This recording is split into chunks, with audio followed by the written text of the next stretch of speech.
മലയാളത്തിന്റെ ശക്തമായ സ്ത്രീ ശബ്ദത്തിൽ നിന്ന് പിറന്നാൾ തിളക്കം മലയാളി പ്രേക്ഷകരെ ചിരിപ്പിക്കുകയും കരയിപ്പിക്കുകയും ചിന്തിപ്പിക്കുകയും ചെയ്ത ഭാവന ഇന്ന് 38ാം പിറന്നാളിന്റെ നിറവിലാണ്.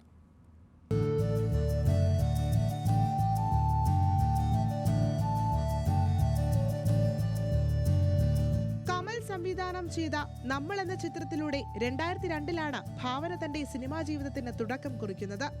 ഇതിനോടകം 80-ലധികം സിനിമകളാണ് ഭാവന മലയാള സിനിമയ്ക്കായി സമ്മാനിച്ചത്. മലയാളത്തിന് പുറമെ തമിഴ്, തെലുങ്ക്, കന്നഡ സിനിമകളിലും ഭാവന മികച്ച കഥാപാത്രങ്ങളെ അവതരിപ്പിച്ചു. പരിമളമായി നമുക്ക് മുന്നിലെത്തിയ ഭാവന പിന്നീട് മലയാളി പ്രേക്ഷകരെ ചിരിപ്പിച്ചും ചിന്തിപ്പിച്ചും സ്ക്രീനിൽ പകർന്നാടി. നമ്മൾ, ദൈവനാമത്തിൽ എന്നീ ചിത്രങ്ങളിലെ പ്രകടനത്തിലൂടെ സംസ്ഥാന ചലച്ചിത്ര പുരസ്കാരവും നേടിയെടുത്തു. ഭാവന സിനിമാ ലോകത്തിന് നൽകിയത് വ്യത്യസ്തമായ സ്ത്രീ കഥാപാത്രങ്ങളെയായിരുന്നു.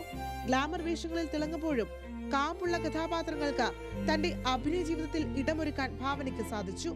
അഭിനേത്രി എന്ന നിലയിൽ മാത്രമല്ല ഭാവന എന്നറിയപ്പെടുന്നത്.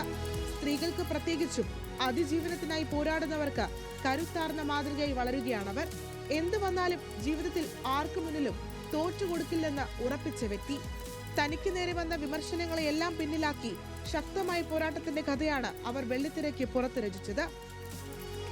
When I came out of that court, that's when I realized that I'm a survivor. I'm not a victim anymore. Malayala cinema മേഖലയിൽ പലതരത്തിലുള്ള മാറ്റങ്ങളും പൊളിച്ചുപണികളും കൊണ്ടുവരാൻ ഭാവനയ്ക്ക് സാധിച്ചു. അവരുടെ അതിജീവനത്തിലൂടെ WCC മുതൽ സിനിമയിലെ സ്ത്രീകളുടെ സുരക്ഷയ്ക്കായി ആഭ്യന്തര പരാതി പരിഹാര സമിതി നടപ്പാക്കിയതുവരെയുള്ള ശക്തമായ മാറ്റങ്ങൾക്ക് മലയാള സിനിമ സാക്ഷ്യം വഹിച്ചു. മലയാളത്തിൽ നിന്ന് വിട്ടുനിന്നിട്ടും മലയാള സിനിമയുടെ വിപ്ലവകരമായ മാറ്റത്തിന്റെ ഭാഗമാവുകയായിരുന്നു ഭാവന. ഒരു നടിക്കപ്പുറത്തേക്ക് നിലപാടായി മാറിയിരുന്നു അവർ. മലയാളികൾ എന്നും ഭാവനയ്ക്കൊപ്പമാണെന്ന് ഉറപ്പിക്കുന്നതായിരുന്നു 26ാമത് അന്താരാഷ്ട്ര ചലച്ചിത്രമേളയുടെ വേദിയിൽ നമ്മൾ കണ്ട കാഴ്ച. സദസ്സിലേക്ക് കയറി വന്ന ഭാവനയെ നിറഞ്ഞ കയ്യടിയോടെയാണ് ജനങ്ങൾ സ്വീകരിച്ചത്. പോരാടുന്ന എല്ലാ സ്ത്രീകൾക്കും ആശംസകൾ അറിയിക്കുന്നുവെന്നാണ് ഭാവന IFFK വേദിയിൽ സംസാരിച്ചത്. അന്ന് നമ്മൾ സാക്ഷ്യം വഹിച്ചത് ഒരു വലിയ വിപ്ലവത്തിനായിരുന്നു. ആ കയ്യടികൾ ഭാവനയ്ക്ക് മാത്രമല്ല, പൊരുതി നിൽക്കുന്ന എല്ലാ സ്ത്രീകൾക്കും ഒപ്പമാണ് കേരള സമൂഹമെന്ന് ഉറക്കെ വിളിച്ചു പറയുന്നതായിരുന്നു.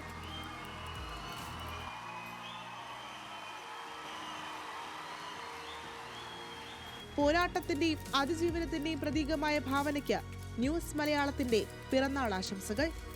Entertainment desk, news Malayalam.